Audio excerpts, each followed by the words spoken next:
আসসালামু আলাইকুম প্রিয় মরিচ চাষী ভাই বোনেরা, আশা করি আপনারা সবাই ভালো আছেন। তো আজকে আমি একটি মরিচের গুরুত্বপূর্ণ রোগ নিয়ে আলোচনা করব, সেটি হচ্ছে মরিচের পাতা কুঁকড়ানো রোগ। তো এই মরিচের পাতা কুঁকড়ানো আপনাদের জমিতে খুব কমন একটি সমস্যা। এটি সাধারণত কি জন্য হয়ে থাকে এবং এর দমন ব্যবস্থা কি, এই প্রত্যেকটি বিষয় নিয়ে আলোচনা করব। আশা করি পুরো ভিডিওটি জুড়ে আপনারা থাকবেন। তো ইনশাল্লাহ আপনাদের জমি থেকে এই পাতা কুঁকড়ানোটি আপনারা দূর করতে পারবেন, সমস্ত ভিডিওটি আপনারা দেখবেন। তো এখানে যে পাতা কুঁকড়ানো গাছটি দেখতে পাচ্ছেন, জমিটি দেখতে পাচ্ছেন, এটি আসলে বেশ কয়েকটি কারণে হয়ে থাকে। প্রথম যে কারণটি বলবো সেটি হচ্ছে রস শোষক পোকার আক্রমণ। অর্থাৎ রস শোষক পোকার মধ্যে হেমিপ্টেরা বর্গের যে পোকাগুলি আছে, যেমন জাপ পোকা, সাদামাছি, ট্রিপস, এই পোকাগুলো রস শোষণ করে, পাতার নিচ থেকে রস শোষণ করে পাতা কচি যে পাতাগুলো সেগুলোকে কুঁকড়িয়ে ফেলে এবং রস শোষণ করার পাশাপাশি গাছের মধ্যে একটি ভাইরাস ছড়িয়ে দেয়, যার কারণে কিন্তু মরিচের পাতা কুঁকড়ে যেতে পারে। তাছাড়া ভাইরাস ছড়ানোর পাশাপাশি মরিচ গাছটিকে রস শূন্য করে ফেলে, যার ফলে ফলনও ব্যাপকভাবে কমে যেতে পারে। এবং আপনাদের এই মরিচ গাছে দেখবেন যে পাতা কুঁকড়ানো পুষ্টি উপাদানের ঘাটতির জন্য হতে পারে। যদি বোরন সারের ঘাটতি থাকে আপনাদের জমিতে, সেক্ষেত্রে পাতা কুঁকড়ে যেতে পারে।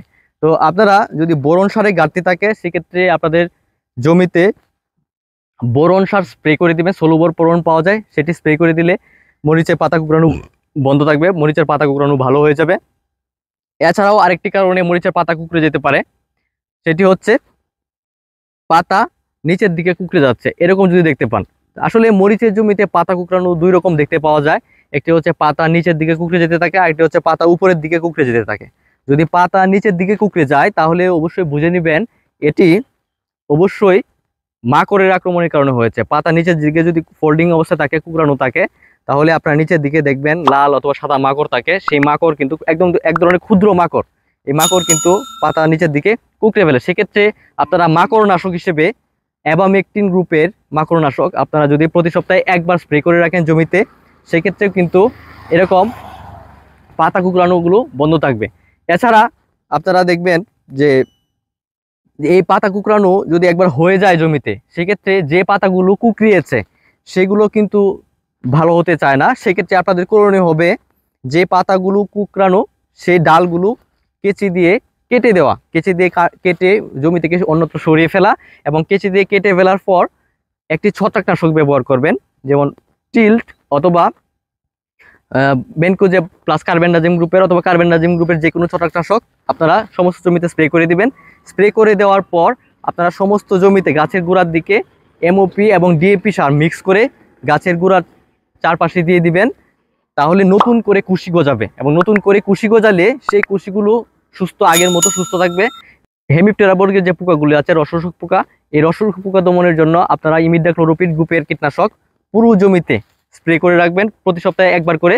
এবং মাকড়নাশক হিসেবে আপনারা অ্যাবামেকটিন গ্রুপের মাকড়নাশক পুরো জমিতে স্প্রে দিয়ে রাখবেন, প্রতি সপ্তাহে স্প্রে দিয়ে রাখবেন।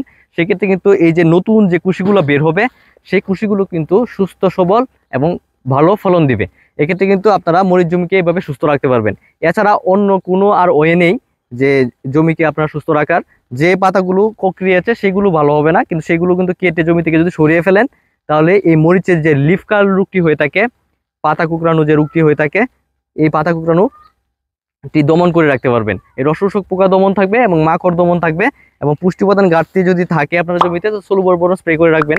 সেক্ষেত্রে কিন্তু এই মরিচের জমি আপনারা এভাবে সুস্থ এবং সুন্দর রাখতে পারবেন এবং ভালো ফলন দিবে। তো আবারও দেখা হবে নতুন কোনো ভিডিওতে। সে পর্যন্ত সুস্থ থাকুন, ভালো থাকুন। আসসালামু আলাইকুম।